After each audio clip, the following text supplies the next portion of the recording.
हैं। हेलो दोस्तों, welcome back to my YouTube channel study point fast. तो आज हम पढ़ने वाले हैं उपन्यास के बारे में, जो कि गोदान उपन्यास हैं, जो हमारे यूजीसी नेट में बार बार पूछे जाते हैं और ये बहुत ही इंपॉर्टेंट टॉपिक है। तो वीडियो में बने रहें लास्ट तक और देखते रहिए। तो चलिए बिना देरी के स्टार्ट करते हैं। अवध प्रांत में 5 मील के फासले पर 2 गांव है, जिसका नाम है एक सेमरी और बेलारी। तो सेमरी और बेलारी गांव जो है, ये बार बार पूछा जाता है कि कौन से गांव का नाम आया हुआ है। तो एक सेमरी है और दूसरा बेलारी है। होरी बेलारी में रहता है और राय शाह अमरपाल सिंह सेमरी में रहते हैं। खन्ना, मालती और डॉक्टर मेहता लखनऊ में रहते हैं। कहाँ रहते हैं? लखनऊ में हैं। खन्ना, मालती और डॉक्टर मेहता ये इस उपन्यास के प्रमुख पात्र हैं। गोदान का आरंभ ग्रामीण प्रवेश से होता है। धनिया के मना करने पर भी होरी भी इसका एक पात्र है। राय साहब से मिलने बेलारी से सिमरी जाता है। उसे लगता है कि राय साहब से मिलते रहने से कुछ सामाजिक मर्यादा बढ़ जाती है। वह कहता है यह इसी मिलते जुलते रहने का प्रसाद है कि अब तक जान बची हुई है। वह समझता है कि इनके पाँवों तले अपनी गर्दन दबी हुई है, इसलिए उन पाँवों के सहलाने में ही कुशलता है।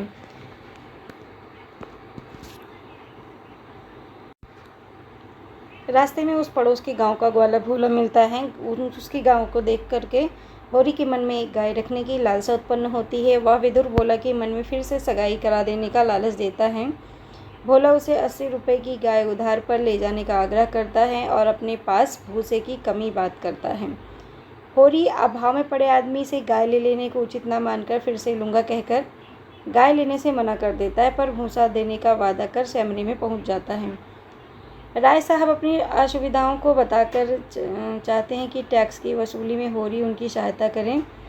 होरी उनकी बातों में आ जाता है। इस समय एक आदमी आकर राय साहब को बताता है कि मजदूर बेगार करने से मना कर रहे हैं। यह सुनकर राय साहब आग बबूला हो जाते हैं और उन्हें हंटर से ठीक करने की कह उठकर चले जाते हैं। घर पर पहुंचकर होरी राय साहब की तारीफ करता है। बेटा गोबर उन्हें रंगा शियार कहकर उनसे अपनी नफरत जाहिर करता है। होरी बताता है कि उसने भोला को भूसा देने का वचन दिया है। यह सुनकर गोबर और धनिया उस पर बिगड़ते हैं। होरी जब बताता है कि भोला धनिया की प्रशंसा कर रहा था, तब धनिया कुछ नरम पड़ जाती है। भोला भूसा लेने आता है। धनिया 3 खोचे भूसा भरवाकर पति और बेटे को उसके घर तक भूसा पहुँचाने को कहती है। भोला के घर पर उसकी विधवा बेटी झुनिया है। झुनिया भी इस उपन्यास की पात्र हैं। उससे गोबर की मुलाकात होती है। दोनों परस्पर एक के प्रति आकर्षित हो जाते हैं। भोला होरी से दूसरे दिन गाय ले जाने को कहता है। दूसरे दिन गोबर भोला के घर से गाय लाता है। झुनिया उसे छोड़ने बेलारी के निकट तक आती है, फिर मिलने का वादा करके लौट जाती है। गाय के आते ही होरी के घर में आनंद की लहर उमड़ती है। गाय का भव्य स्वागत किया जाता है। गाय के लिए आंगन में नाद गाड़ी जाती है। गाँव वाले आकर गाय के लक्षण भी होरी और उसकी खुशमती की तारीफ करते हैं। केवल अलगोजा हो गए उसके 2 भाई। हीरा शोभा नहीं देते। हीरा होरी की निंदा कर रहा था। होरी धनिया को यह बताता है कि धनिया यह सुनकर उससे झगड़ती भी है। सेमरी में राय साहब के घर पर उत्सव है। उसमें धनुष यज्ञ नाटक में होरी जनक के माली का अभिनय करता है। उत्सव के लिए होरी को 5 रुपये नजराना देता है। राय साहब के मेहमानों में गाँव और शहर के लोग हैं। शहर के मेहमान हैं बिजली पत्र के संपादक पंडित ओमकारनाथ, वकील तथा दलाल मिस्टर तनखा, दर्शन शास्त्र के प्रोफेसर डॉक्टर मेहता, मिल मालिक मिस्टर खन्ना, उनकी धर्म पत्नी कामिनी गोविंदी, डॉक्टर मिस मालती और मिर्जा खुर्शीद। वहाँ बातचीत में राय साहब जमींदारी प्रथा के शोषण की निंदा करते हैं। डॉक्टर मेहता और राय साहब की कथनी और करने के अंतर में प्रतिव्यंग्य करते हैं। भोजन के समय मालती मांस मदिरा का स्थान छोड़कर ओंकारनाथ को भुलाव में डालकर शराब पिलवा देती है और वादे के मुताबिक 1000 रुपये इनाम लेती हैं। उसी समय पठान के वेश में डॉक्टर मेहता आकर रुपए मांगते हैं और धमकी देते हैं कि रुपए ना मिले तो वे गोली चला देंगे। अंत में होरी वहां प्रवेश करके पठान को गिराकर उनकी मूछें उखाड़ लेता है। पठान के वेश में आए मेहता की नाटकबाजी वहीं खत्म हो जाती है। उसी समय सब शिकार खेलने जाने का कार्यक्रम बनाते हैं। 3 टोलियां बनती हैं। पहली टोली में मेहता और मालती जाते हैं।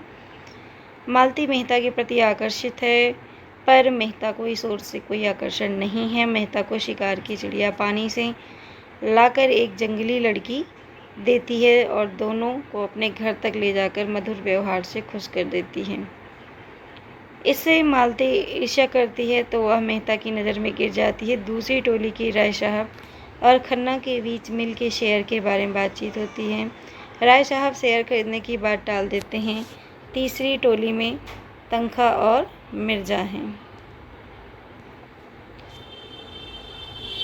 मिर्ज़ा एक हिरन का शिकार करते हैं। हिरन को एक ग्रामीण युवक को देते हैं। सब मिलकर उस युवक के गांव में जाते हैं। खा पीकर खुशी से सारा दिन बिताकर शाम को लौट आते हैं। होरी के घर गाय आ जाने से सब खुश थे। इतने में राय साहब को करिंदा कहता है कि नोखेराम बाकी लगान ना चुकाने वाले खेत में हल नहीं जो सकेंगे। होरी पैसे का इंतजाम करने के लिए साहूकार झिंगुरी सिंह के पास पहुंचता है।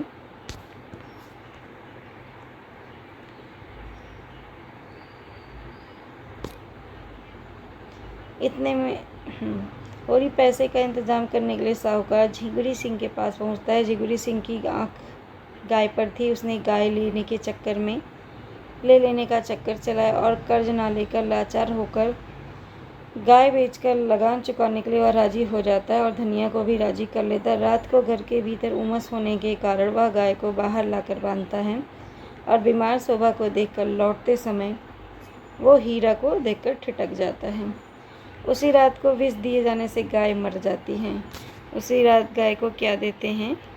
विष देते हैं, जिससे गाय मर जाती है। तो होरी धनिया को हीरा पर शक होने की बात बता देता है। तो धनिया हीरा को गालियां देती है और सारे गांव में कोहराम मचा देती है। होरी भाई को बचाने के लिए सच को छिपाकर गोबर की झूठी कसम खा लेता है। जांच पड़ताल करने दारोगा गांव में आता है। गांव के मुखिया लोग इस विपत्ति का फ़ायदा उठाने के लिए हीरा पर जुर्माना लगाते हैं। कुर्की से बचने तथा परिवार की इज्जत बचाने होरी झिंगुरी सिंह से कर्ज लेकर रिश्वत के पैसे लाता है, पर धनिया के कारण वह दरोगा को नहीं मिल पाता। दरोगा मुखिया लोगों के घर की तलाशी लेने की धमकी देकर उनसे भी रिश्वत के पैसे वसूल करके चला जाता है। गोहत्या करके पाप के डर से हीरा घर से भाग जाता है। होरी हीरा की पत्नी पुनिया को खेत संभालता है। बीच में 1 महीने तक बीमार भी पड़ जाता है। एक रात होरी कड़कती सर्दी में खेत की रखवाली कर रहा था कि धनिया वहां पहुंच जाती है और बताती है कि 5 महीने का गर्भ लेकर जुनिया घर में आ गई है। होरी पहले उसे निकाल देने की बात तो करता है, बाद में धनिया के समझाने पर उसे अपने घर में रहने का आश्वासन देता है। अब फिर से पंचायत को होरी का गला दबाने का मौका मिल जाता है। जुनिया के एक लड़का पैदा होता है। बिरादरी में ऐसे पाप के लिए गांव की पंचायत होरी पर 100 रुपये नकद और 30 मन अनाज का डांड डाल लगाती है। धनिया पंचायत पर बहुत पुकारती है, पर होरी झिंगुरी सिंह के पास मकान रहन पर रखकर 80 रुपये लाता है और डांड चुकाता है। गोबर जुनिया को चुपके से अपने घर में छोड़कर लोक लज्जा के भय से लखनऊ शहर भाग जाता है। वह मिर्जा खुर्शीद के यहाँ महीने के 15 रुपये वेतन पर नौकरी करता है। उनकी दी हुई कोठरी में रहता है। डांड में सारा अनाज दे देने के बाद होरी के पास कुछ नहीं बचता। इसी समय पुनिया उसकी सहायता करती है। वर्षा के अभाव में उसकी ईख सूख जाती है। भोला गाय के रुपए लेना चाहता है। होरी रुपए दे नहीं पाता। भोला होरी के बैल खोल कर ले जाता है। गांव वाले इसका विरोध करते हैं, पर धर्म के भय से मर्यादावादी और ईमानदार होरी विवश होकर इसकी अनुमति दे देता है। मालती राजनीतिक और सामाजिक कार्यों में व्यस्त रहने वाली महिला है।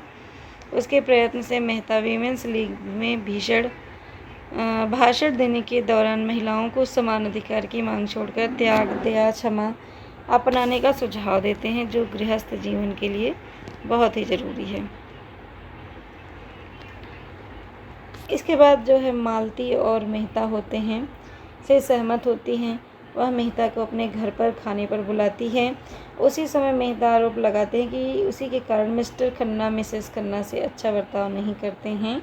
यह सुनकर मालती अपने घर चली जाती है और अपने घर आकर के राय साहब को पता चलता है कि होरी से वसूल किए गए डांड के सारे पैसे गांव के मुखिया लोग खा गए। वे नोखेराम से रुपए देने को कहते हैं।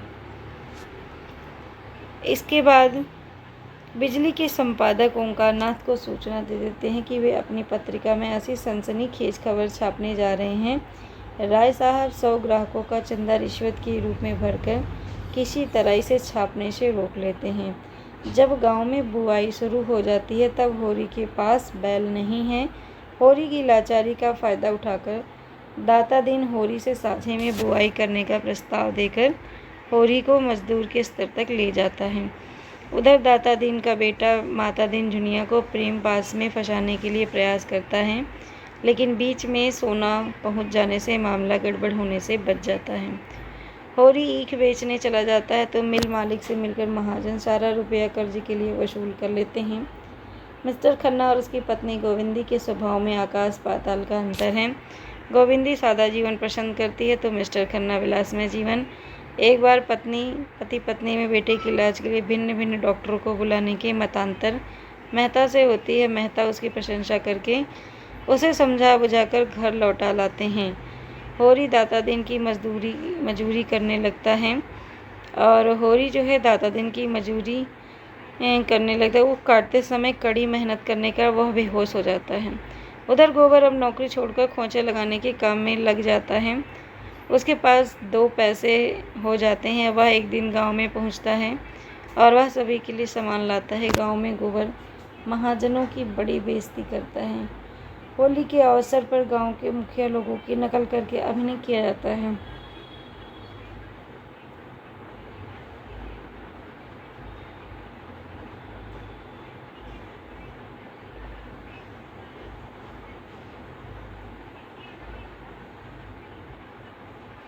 फलस्वरूप गोबर सभी महाजनों के क्रोध का शिकार बन जाता है। जंगी को शहर में नौकरी कराने का लोभ दिखाकर उसे प्रभावित कर देते हैं। वह भोला को मनाकर नोखे राम को लगान कर वसूल करने की रसीद ना देने पर उसे आदत की धमकी देता है। जुनिया को फुसलाकर शहर जाते समय माँ से झगड़ा हो जाता है। माँ के पाँव में सिर ना झुकाकर बिल्कुल उद्दंड और स्वार्थी बनकर बाल बच्चों को लेकर शहर चला जाता है। राय साहब की कई समस्याएं थीं। उनको कन्या का विवाह करना था, अदालत में एक मुकदमा करना था और सिर पर चुनाव भी थे। कुंवर दिग्विजय सिंह के साथ शादी हुई थी।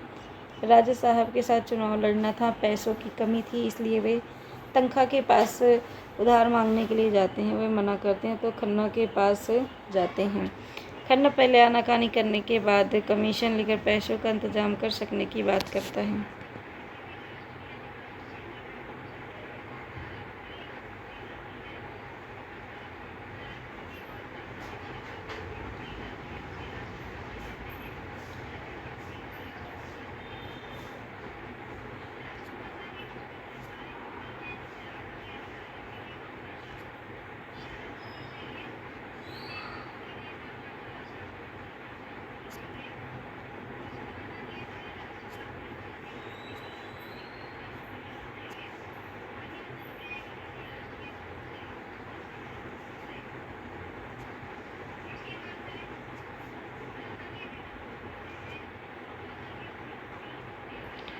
होरी की जबान बंद हो गई है। धनिया घरेलू उपचार करती है, सब बेकार हो जाता है। हीरा गोदान करने को कहता है, दूसरे लोग भी यही कहते हैं। धनिया सुतली बेचकर रखे 20 आने पैसे पति के ठंडे हाथ में रखकर ब्राह्मण दादा दिन से बोलती है, महाराज घर में न गाय है, न बच्ची, न पैसा, यही इनका गोदान है। विशेष में कहा गया कि गोदान केवल वर्तमान का एक निष्पक्ष चित्र है, उसमें आगत भविष्य की संभावनाओं झांकी नहीं कराई गई। इसमें तो एक चरित्र को लेकर उसे अनेक परिस्थितियों में डालकर बहुत से पात्रों और चरित्रों को संसर्ग में लाकर समाज का एक जीवित चित्र प्रस्तुत किया गया है। इसमें भी गवन की भांति कथा वस्तु और चरित्र में भेद नहीं रह गया है। होरी के चरित्र की थोड़ी सी विशेषता दिखलाकर और उसे एक विशेष वातावरण में रखकर लेखक तटस्थ होकर स्वयं दृष्टा बन जाता है। होरी अपने जातिगत स्वभाव से ही नवीन परिस्थितियाँ उत्पन्न करता है और फिर विवश होकर उनके अनुसार ही ढल जाता है। इस परिस्थितियों की तरंगों में डूबता उतरता नियति के हाथों का खिलौना वह कृषक जीवन यात्रा के अंतिम छोर तक चला जाता है, परंतु नगर वाले कथानक में यह बात स्पष्ट नहीं है। वहाँ पर परिस्थितियों की प्रतिक्रिया व्यक्ति पर इतनी सरलता से नहीं होती। राय साहब, मिर्ज़ा खुर्शीद तथा मेहता आदि प्राय सभी में वैयक्तिकता है।